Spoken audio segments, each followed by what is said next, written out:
Oh hey! Yeah, that's right, I'm spilling the Milo today.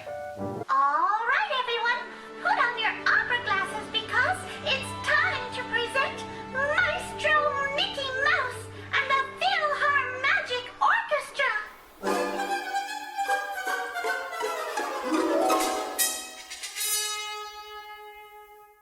So as you can probably tell, I'm not exactly spilling the tea today because I don't drink tea, but we do have, in great Aussie fashion, some Milo in my lovely Wind Meow Tet mug. My musician keeps showing. I digress. In any case, today I am answering your questions that you sent in. I gathered these from Instagram, Facebook Messenger groups, all sorts of stuff. And there's a lot of tea to spill apparently. There's a lot of questions that people have. So today, let's answer them. Alright, so this first question is a bit of a doozy. Please excuse me, I've got things on my phone. Do you think it's dodgy that Disney uses people's love of the parks to import thousands of people as cheap labor with no prospect of going anywhere and telling people to treat it as experience? That's a loaded question. This is a hard one to answer. And I feel like to some extent the answer is yes, at least for the international programs. I feel like for the college program participants, especially now that the Aspire program is a thing, and for those of you who don't know, it is now possible if you are, I think it's part-time or full-time for at least a year, Disney could possibly pay for your college tuition fees, which in America especially is a lot of money. And so there are some people who either want to work for the company or want to take advantage of this program. It makes sense for them to do the college program so that then they can transition from there into part-time, full-time, and then have the additional benefits while studying and then maybe go off into a different career or work their way up in the company. So it's a hard one, I think. Personally, I feel like it's a lesser of a few evils because at least when you're on the program as an international, you are getting paid. And it's a living wage. Just about. Ish. I mean, it covers rent and there's enough left over for food and playing in the parks. And yes, it is kind of funny that, you know, they're probably making more money off of it because they're paying us, but then we're putting that paycheck straight back into the parks. But on the other hand, I went into this viewing it as a working holiday and not as an internship or something, at least for me. And as I was saying, the lesser of several evils because when you think about it, there are a lot of other sort of internship programs which really are exploitative because they're not paying you, or even you have to pay them for the opportunity to do it. So at the end of the day, I think it's up to you to make your own minds about it, but personally I don't regret doing it, even if it is somewhat exploitative. Alright. Is there any type of person you wouldn't recommend the college program or cultural exchange program to? This is a hard one because the college program and the cultural exchange programs, there are so many different roles and everyone has such a different experience with it.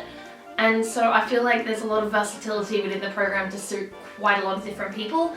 However, there is something you need to consider is, do you like working with other people?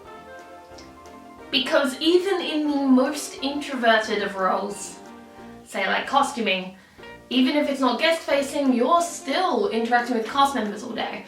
And so if you're not comfortable, especially with large crowds, especially at Disney, I feel like then maybe the program may not be for you. Along with that, I'd say the other big thing is where you are in your studies. So for me personally, I would not have been able to do this program any other time except for when I did it. And that is because just the way my studies worked out with music, I just generally had commitments throughout my degree that meant that it was not feasible for me to take time off. And similarly, you do have to weigh up as to when you want to do the program, as to how much it'll disrupt your studies, your future career plans, all that sort of stuff. So just keep that in mind as well as to whether you think the college program is right for you, because I feel like that's a very personal decision. And finally, again, personal decision, financial situation. This is less so important for the college program, especially as I mentioned earlier, the Aspire program could end up being quite financially beneficial for you in the long run. But certainly if you haven't already checked out my Cost of the Cultural Exchange program, I'll have a link to it up there. It's a lot of money for internationals, especially if you're coming from Australia and New Zealand, given the exchange rates and the amount of costs involved with the visa process, traveling, health insurance. It's a very, very pricey endeavor. And so you do still have to weigh up. Personally, I think it was worth the money, but I thankfully was in the position where I could afford it. So just keep that in mind as well. What were your least favorite things about working for Disney? Well, this is an interesting one because I mostly enjoyed my time at Disney, but certainly there are a few things that weren't quite as magical, and that was mainly my scheduling. There's a reason why CP stands for closing person, and I experienced that a lot. So during my time at Frontierland, I gained a reputation of being rather decent at stocking, or at least very efficient at it.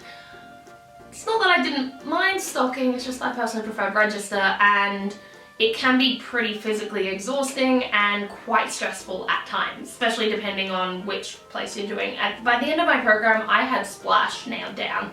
Prairie, no clue, and Big Owls was just a nightmare that I didn't want to deal with in the evenings.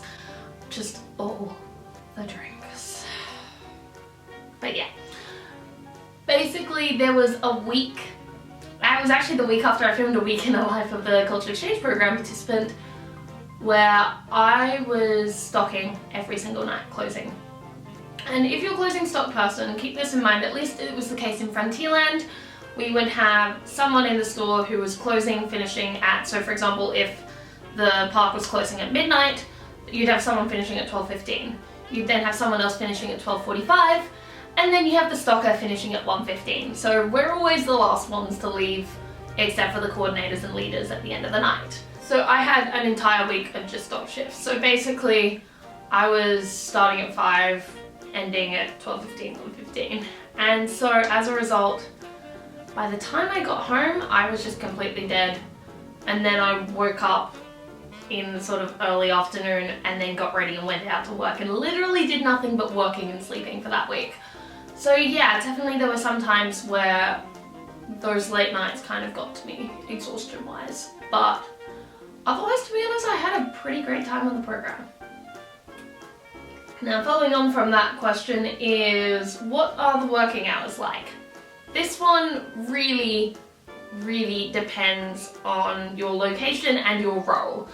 So for some places, you may be overstaffed and will be barely having 30 hours a week, whereas one of my roommates who was working in entertainment was working 50 to 60 hours a week, so we basically never saw her. So it really depends on your role. Personally, for me, working merchandise, our location was a bit overstaffed at certain times, depending on how many CPs were there and other things. So towards the beginning of my program, as I was averaging around 35, 36 hours, there was a bit in the middle where I was barely getting 30. But overall, I was averaging around 35 hours or so, and generally, I was in the position where I don't think I ever went over 40. I think the closest I came to was 39, and the majority of my shifts were 6 to 8 hours long. The longest shift I ever received was a 10-hour shift, and only a couple of times. Now this may also vary depending on what time of year you're there, so my biggest weeks were during spring break, so obviously over Christmas, New Year's period, expect a lot more hours than say early January. What was it like being an ICP? So ICP is basically the nickname given to those of us who are internationals, usually on the cultural exchange program, although some of them are just international students doing the college program, but they have slightly different requirements because of their visas. But ICP is generally shorthand for International College Program. And yeah, it was a fun time. I don't feel like I was treated really any differently from any of the other college program participants. Although I do have a recollection of my first ever meeting when I went into Frontierland up to the leader's office. I was kind of nervous and going, "Hi, I'm Maddie," and all that. First thing one of my leaders said to me is, they asked if I could say no, because they found the way that I said no entertaining with an Australian accent.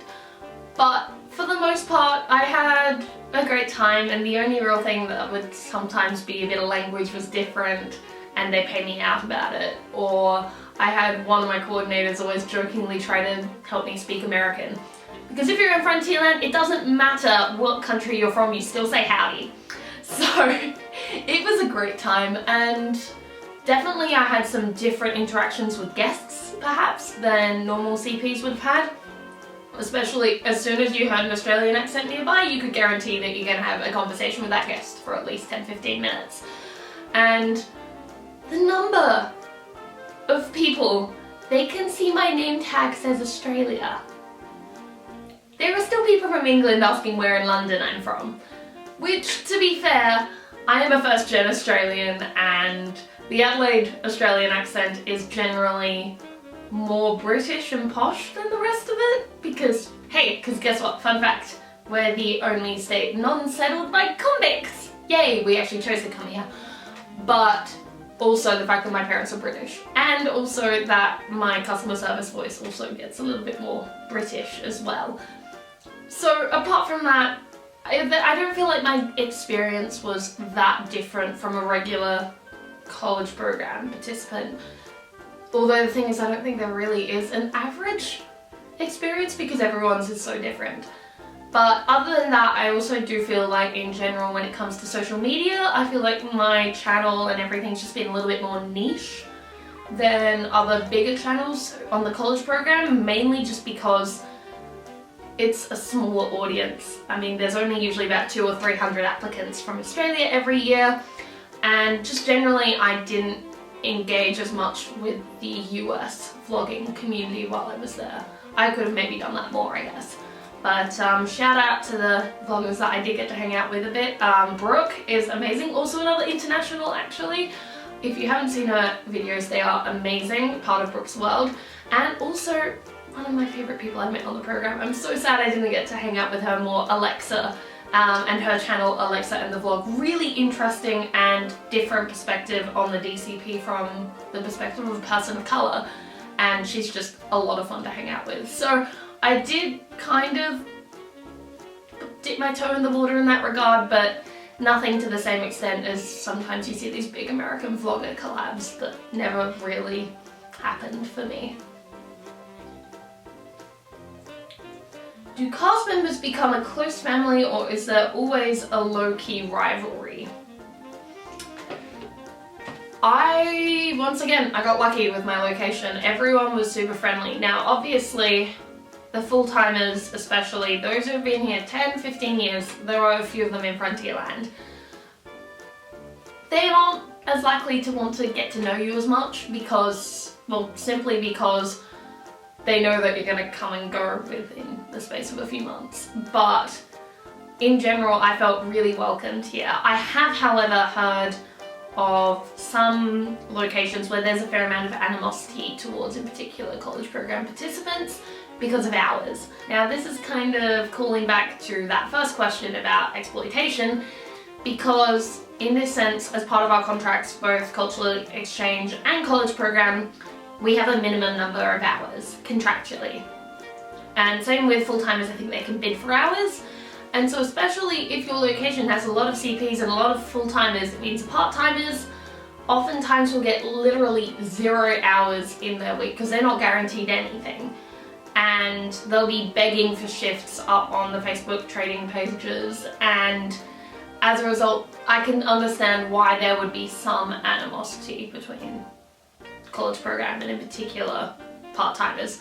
But personally, I experienced none of that. I got on really, really well with the cast members. Certainly, there are always going to be personalities that don't quite as gel. There are always going to be people that you don't get along with quite as much, but everyone was professional and it was just a lot of fun working in the Frontierland family. Alright, I'm gonna combine these next 2 questions into one, and here we get to some tea. Oh, Milo. What was it like living with roommates, and what was your least favourite thing about housing and roommates? Whew, very loaded question. Again, I seem to have just lucked out on my program. I was really lucky in the fact that I knew all of my roommates going in, even though we could only link with, I think it was up to 4 people. And it was a brilliant experience. I feel like generally, it's so luck of the draw when it comes to roommates, but because quite a few of us had already met in person before the program and we all kind of at least knew one other person, it was pretty easy to just kind of get together and generally at least cohabitate. Cohabitate? Is that a word? I think it is. So in general, I mean, it's 8 people in a house. So whether you're living with family or roommates, there are always going to be minor disagreements of, you know, who left that played out at that time, or, you know, just trying not to wake people up, maybe talking a bit too loud in the evenings. But I feel like I got really lucky, and generally we worked hard to make sure that we stayed effective in our communication, and so that if there was a problem coming up, we'd address it before it would kind of escalate or blow up. There was some issue towards the end of my program, but that is not my story to tell. I was not involved with it, and it did get resolved eventually. The thing was, I wasn't around for any drama. If there was any drama, I wasn't around for it, because for the most part, this is probably my least favourite thing about housing at the DCP was just I didn't actually get to spend that much time with my roommates just because of how widely different our schedules were. So in this case, there was at least a month where Steph, my in-room roommate, and I literally didn't see each other, because when I was out late doing a closing shift, which I basically almost always did, I would then get home at like say 2:30 and then not be in bed till around 3:30, and then she would be up at say 4 or 5 o'clock for her opening park reader shift. So basically we never really actually got to see or speak to each other. And the other thing was that I was very much on the program. I'm generally the sort of person who likes to schedule everything in advance. So once I had my schedule for the next 2 weeks, I would have already planned out what I was doing ahead of time, and generally my other roommates were a little bit more spontaneous, and so by the time they were thinking, oh hey, let's do this today, I'm like, oh, I already have plans to do something else. And the combination of that and not being around, I just meant that I didn't really see my roommates as much or hang out with them as much as I would have liked. Okay, this is a fun one. What is the transportation actually like? Is it as awful as everyone says it is? And is it on time? And is it easy to take to the supermarket? So that's quite a few questions. We're gonna sort of unpackage that. I feel like people who complain about the bus system have never really used public transport before. And to be fair, in America, public transport isn't really as much of a thing as it is in, say, especially like Europe and even to some extent Australia. Now, I personally don't drive, so I'm used to constantly catching the bus somewhere. And so it didn't really bother me because I was used to bus systems, and they're always going to be a little bit unreliable because that's the nature of traffic, especially in somewhere like Orlando. But generally, the main thing was to just make sure you went out early. And one thing that I don't know how new this is, but when we were there, they were starting to implement it to more and more of the different routes, is they actually had a website and an app where you could check to see when exactly the bus was coming based on GPS tracking. So especially given that I was right near the bus stop, again, lucked out with housing in that regard. It was only like a 2-minute walk to the bus stop from my apartment, so I could keep track of exactly when the bus was coming to know when to go out. And in addition to that, I would just generally get on a bus one earlier than the one that would get me there on time and bring my costume and my makeup and then just get ready in the utilidors just to save time, so then I wasn't like wasting time, maybe have a snack or something. The worst thing were the buses in the evenings right after park close, because unfortunately there were some people who would catch the bus from the Contemporary, which is the A bus. So the A bus does a loop around, I think it's Wilderness Lodge, Contemporary and then West Clock. However, that meant that people who were playing in the parks would go out and walk down to the Contemporary, catch the bus from there, and that would mean, especially on Traditions nights, so when all of the new CPs are in the parks, you'd just be finishing an 8-hour shift, be absolutely tired, and then go to catch the bus, the A bus from West Clock, and it just drives past because it's already full of people who have just started their program, which was a bit annoying, but it is what it is. Other than that, in terms of, oh, hi! Let's have another appearance from my cat, who's very wiggly and camera shy. Ah, give me a sec. But otherwise, I mean, in terms of shopping, in general, I wouldn't go to Walmart just because it took almost an hour to get there, and then you'd be stuck until the next bus comes, and if you miss that, you'd then be stuck again. And it was just too much hassle because I didn't want to take that much time out of the day. I've actually got, in the first part of my week in a life, which I will link up here, I actually do some grocery shopping, and for me the easiest and most convenient option was walking to Publix from the Commons, which wasn't too long. And otherwise, if you're at Vista, you've also got Walgreens and the Dollar Tree, not too far away. But generally, it's possible to do your grocery shopping at Walmart, it just wasn't as convenient. It just takes a while. Ooh, this is a fun one. Over and underhyped aspects of the program. Now, this may be an unpopular opinion, but for me, I feel like Cast Connections is overrated. Yes, you get discounts, it's got all that wonderful extra discount on top of your already discounted merchandise. I just didn't have much luck there the times I went. I did get lucky a couple of times actually, with some Haunted Mansion merch right at the end of my program, but otherwise it takes so long to get out there, especially if you're going by bus, because it takes like almost an hour to get there, I think. And so the only times I'd really go would be after going to Blizzard Beach because it was on the route back to the Commons. But otherwise, it's just, you have to be there for so long and hope that something good comes in while you're there, because otherwise you have to be in the right place at the right time to get some good deals, especially in Mickey's Treasures. And sometimes you can get really lucky, but I just feel like the amount of time you spend trying to get that good deal personally isn't worth it for me. Maybe an unpopular opinion, but for me, apart from pins, merch wasn't really my interest. I mean, I was working merchandise anyway, so I don't know. It just wasn't really my thing. The next one that I feel like is overrated, at least from my experience, was making huge magical moments.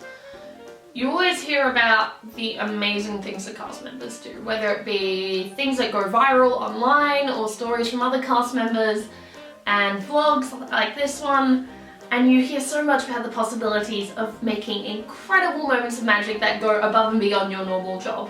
Now, to some extent this is possible, but not really in merchandise, at least because the No Strings book is supposed to be used for guest recovery. And so there were a couple of times when I did manage to make some really quite special magical moments. They only happen because you have a coordinator and leader nearby to be able to authorize it. So it's just, there's still a lot of magic being made, I'm not going to discount that, and there's a lot especially you can do within your own role, but just in merchandise in particular, it felt like we didn't have quite as much agency. Compared to say something like, for example, one of my friends worked front desk and literally they could do almost anything. to make someone's day and make someone's vacation, which was super exciting, but not so much in merchandise. And there's one more thing that I found was actually overrated, and that was crazy guests. I don't know whether it was just me or if it's just being in merchandise, but I only encountered a few crazy guests. Sure, there were some people with definite cases of vacation brain, and there were a few grumpy and rude people, but certainly not some of the wild, outlandish, like, there may be like 2 or 3 stories, but I'll save that for another video. But for the most part, I didn't have that much trouble. Same with like some of the tour groups, they were actually really lovely. Cheerleaders on the other hand, exactly as you'd expect. Their mums, even worse. But I digress. In general, crazy guests, not that bad. And from there we go into the underrated components. Now for me, I knew that pin trading was a thing before coming to the program. I didn't realize quite how much of a thing, and oh my goodness, pin trading is amazing.